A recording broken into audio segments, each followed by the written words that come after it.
Okay, so in this video, we're going to do these paragraph styles. So we have, we've basically just done like up to number 4 here. We haven't done actually number 3 here. So let's do paragraph styles for the header, subhead, and copy.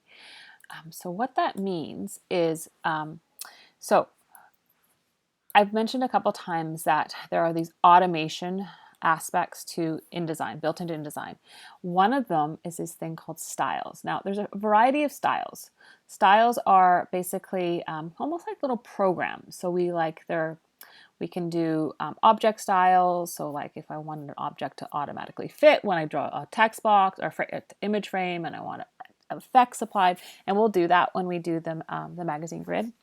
But the most common ones are paragraph and character styles. I think I can access them under type as well. Where's my type one? They've moved this recently. No, now they're just under styles. So if you don't have character and paragraph styles window open, please do that. You'll need them. And it's under styles. Character and paragraph styles. We need those too. So paragraph styles are anytime I want, I'm just going to demonstrate because it's a bit of a kind of a thing to kind of wrap your mind around. Paragraph styles and character styles function differently. Well, you know, like a paragraph is a paragraph and a character is like one word or a single line of text or something. So I'm just going to get a text frame here, and I'm actually going to draw on my second page. So this is not my first page, not page 1. So the second. So 2 and 3 are going to be the center spread. So I'm going to draw a text frame all from margin to margin. And then I'm going to copy this header, what is going to be the header text. I'm going to paste it. I'm just going to press enter, and I'm going to select or copy and paste this, what will become the subhead, pressing enter, and then I'm going to get the header again, and then enter, and probably miss a period there. Enter, and then this is going to be the copy. So I'm going to select all the copy here. Okay, so I have a bit of other text here. What do I want to put on here? And I'm going to leave this to this other page. Actually, why don't I just draw another text box over here on this second page, or sorry, third page, and this is now the subhead. So I'm just selecting all, which is that red text, pressing enter between the text that I'm copying and pasting. And I'm actually going to leave that what will become the bullet point just to for later because it's a little bit different. Okay, so I have a bunch of text in here. It has all just been added as Minion Pro, the default. So I'm just actually going to select all of it, or select all this text, and just change it automatically to Futura because I want all of this to be Futura. Actually, you know what? I'm going to do that slightly different. I'm going to back up, Control Z, so because I want to show you how paragraph styles, and I think it's better if I do it this way. So that first text here, that's supposed to be the header. Love to play helps children and teenagers learn to love to play outside. Not the best written text in the world, but I did it really quickly. Okay, so I'm going to select that text. I'm going to change this one to Futura. And this is a header, so it's going to be the biggest, the most obvious, the most emphasized text on here. So maybe I make it medium. Maybe I make it big like that, maybe 24. Change the leading to maybe 26. Okay, so that's going to be the header. So I've just changed the font to, sorry, my dog's trying to get in and he's scratching now.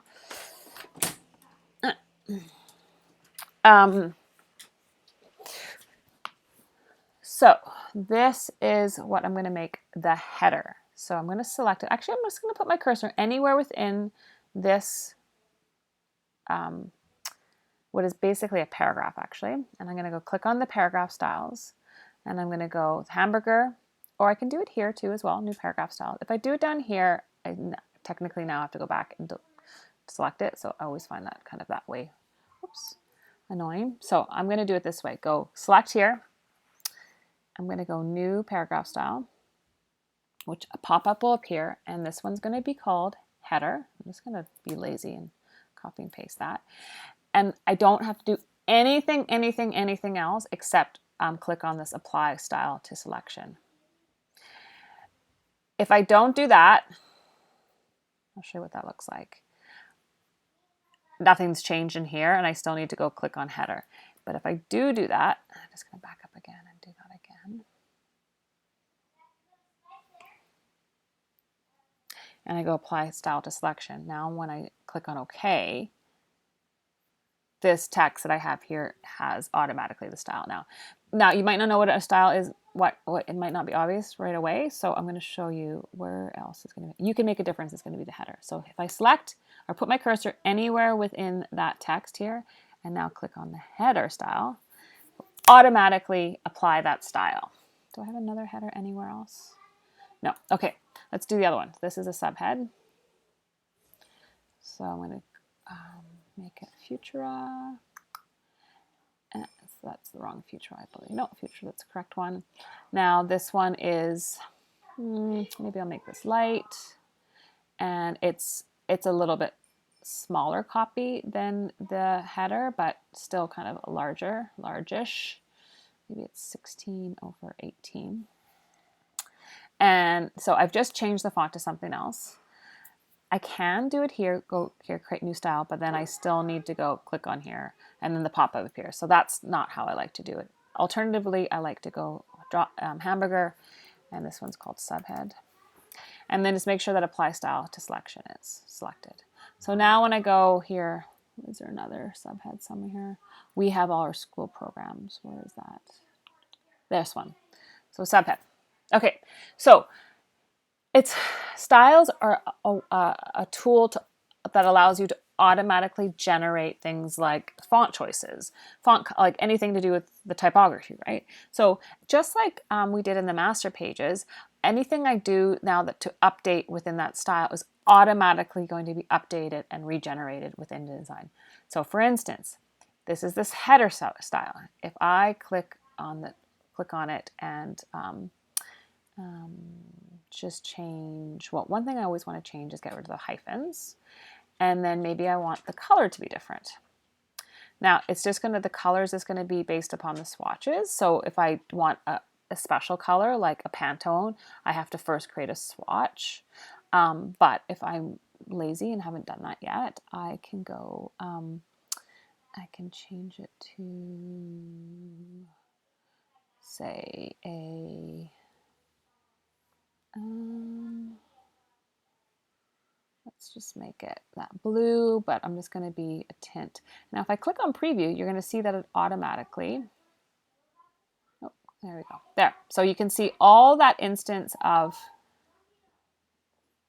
that I have that style applied. It's automatically going to update every instance of that style. If I don't have preview selected, you won't see it actually update until like press OK. You know, if I want to change the font, I can do anything. There we go. Make this. Maybe I do want it to be condensed, light condensed. Maybe I do want it to be larger. Increase the leading. Maybe I want the alignment to be right. Maybe I want it to be centered. I personally don't like that in brochures. I like to keep things left aligned, and you know, pretty, you know, readable and easy to decipher. So maybe I want it kind of spaced out a little bit, something like that. Maybe I do want it tracked out a bit. There's the tracking. So that's space between all of the letters. You know, maybe I want it to be a little bit tracked out, maybe something like that. It's a condensed font, so usually you don't track out a condensed font too much. So this is where I would apply all of my changes and then press OK. And so every instance of that is been updated. Alternatively, if I don't want to do it that way, if I don't want to change it within the style, you know, I just want to experiment as I go here, I can, you know, select this text. I can change it to a different font. I can change it to, now you notice that when I'm doing it this way, it's not applying it automatically to that other instance. that I have applied because I'm not actually changing the style yet. I'm just changing the text right here, or the paragraph here. Now I can tell. I'm going to press enter so I can see, like if I can see that that the space between that line of text, the leading, is different than that one. It's just because I need to add an extra return there. Okay, so if I prefer something like that, maybe I do track it out. Maybe something like that. Maybe I increase the leading. You know, that to me looks pretty nice. But you'll notice that when I've done that, there is now in my paragraph style window, there's that little plus sign appears. Now that plus means something's wrong. And the thing that is wrong is that I've actually changed the text here that has this style applied to it, header, and I've changed it. I've manipulated the font. And now InDesign is saying, whoa, you have header style applied here.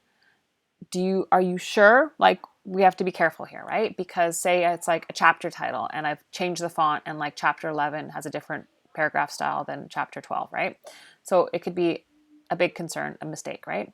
So there's two things I can do here. I can either now update all of the instances of that paragraph style to reflect the change that I've made here, or I can change it back to what I previously had. So the ways to do that is within the paragraph window, do the little hamburger here too, and I can go clear overrides. And when I do that, what happened here? It just kind of got messed up. You'll see, I'll do that again. So just have my cursor selected here, and I can go hamburger, clear overrides, and there. Now it's back to that condensed font. Alternatively, if I'm enjoying this styling better than what I had previously, I can go hamburger and I can go redefine.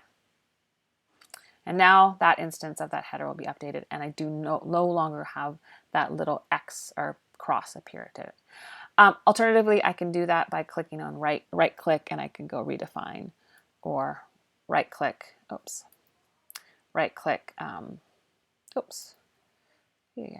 Z, right click, clear overrides. So you can do that as many times as you want. I can also like go right, I'm just going to redefine because I do like it. You know, if I don't like the title of it, I can do it there. If I kind of quadruple clip there, yeah, I can change the header name as well there, the style name there as well. So that's a paragraph style. So this is the subhead, and now at this point, maybe this, I don't like this either when I do it in kind of relationship and comparison to the other style now. So that little plus sign appears now, so I'm just going to do a right click or hamburger and go redefine. And I had that style applied there as well. So I'm just going to do that also for the copy. I think the copy is, yeah, this.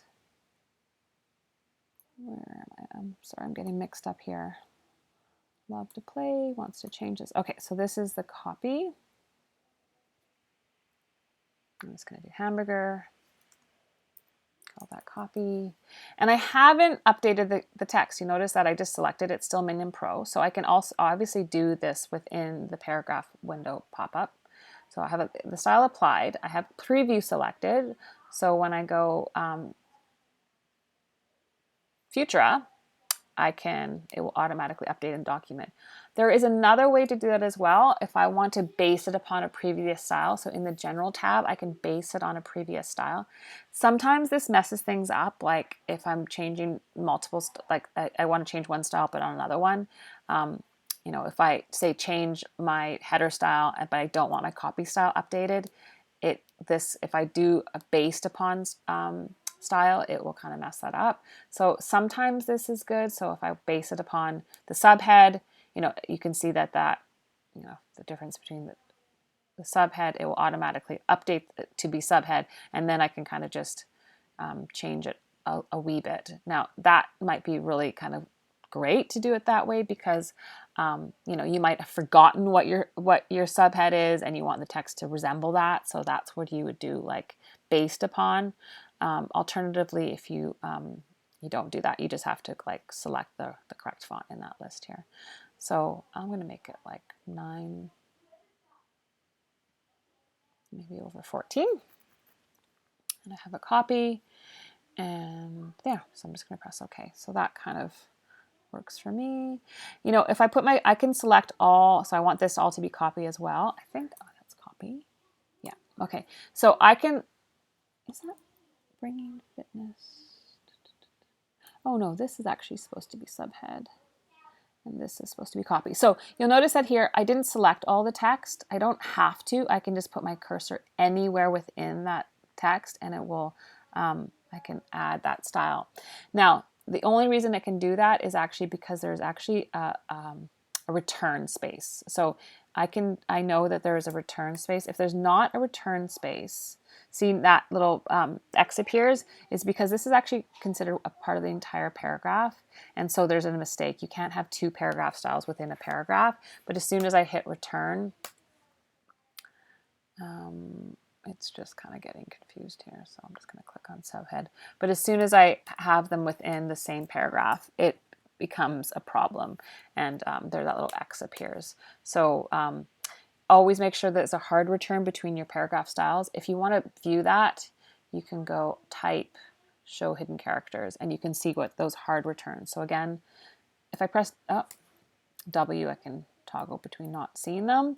But if I want to see those hidden characters, so those are just like, you know, character spaces, paragraph returns, if I show them. So paragraph returns are those backwards P's. So I'm just pressing enter. So as soon as I don't have a paragraph return, that's where I get, you know, two paragraph styles within the same paragraph, and that becomes an issue. And so as I want to get rid of that error, I have to have a hard return between the paragraph styles. Character spaces are just when you press the space bar. And then alternatively, there are other ones like tab, which is that double arrow, and then a soft return, which is a shift return. So they're slightly different than hard returns, which are just the enter or the return. Shift return is considered a soft return, and that allows us to do a few different nuances that I'm not going to show you right now. And then the next video, I'm going to show you what a character style is within a paragraph style.